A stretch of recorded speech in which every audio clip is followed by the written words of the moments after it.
Well, I'm Sue Reuter, and this is... Steve Reuter.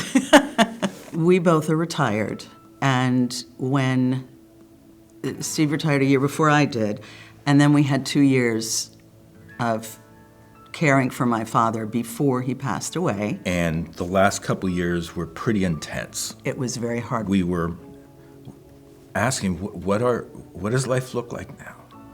What is our purpose? Heard about what TMH was doing with Church World Service, and thought this is something we could do, not knowing what that might be. We learned from CWS what the needs were from the team.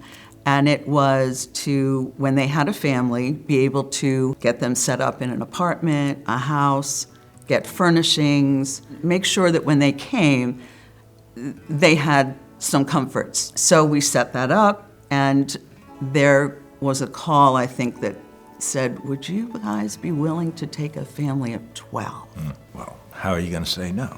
Of course, yes. Well, they're coming next week.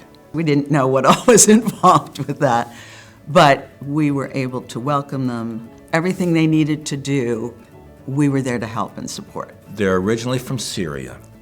They have been in Turkey for 10 years as refugees. They've been able to escape during the war in Syria. And their stories, they're pretty horrific. But to them, it's like, well, we know lots of people went through lots worse. It was just trusting God every day because you just didn't know what that day was bringing. Oh, they don't have any forks. Oh, well, we need to get some forks, and that kind of thing. These things were always an opportunity, no, a requirement to be Peter stepping out of the boat and walking on the water to Jesus, because you're in the car taking him to an appointment. You don't know what is going to happen in that appointment. You're taking them to figure out how to do this or figure out these forms or whatever, having never done it before, and just having to say, Jesus, I'm stepping out of the boat in faith because I have no idea what the next step is. And then at the end of the day, you go, there it is. Meanwhile, we're living in my father's house because we had lived there for 8 to 9 years before he passed. We have another house that we hadn't been in for a while, where we had raised our kids, but we moved over with Dad. When they needed a house, I'm looking at the one we're in. I'm counting the bedrooms, and I'm like, and there's a full downstairs, and there's enough bathrooms. There's outside area, because I know they love outside. And I turned to Steve and said, I can't justify us being here. We have another place, and there's a need. And we talked about it, and we prayed about it, and we talked to the team about it, and we made the move. And they said, oh, we could stay here forever.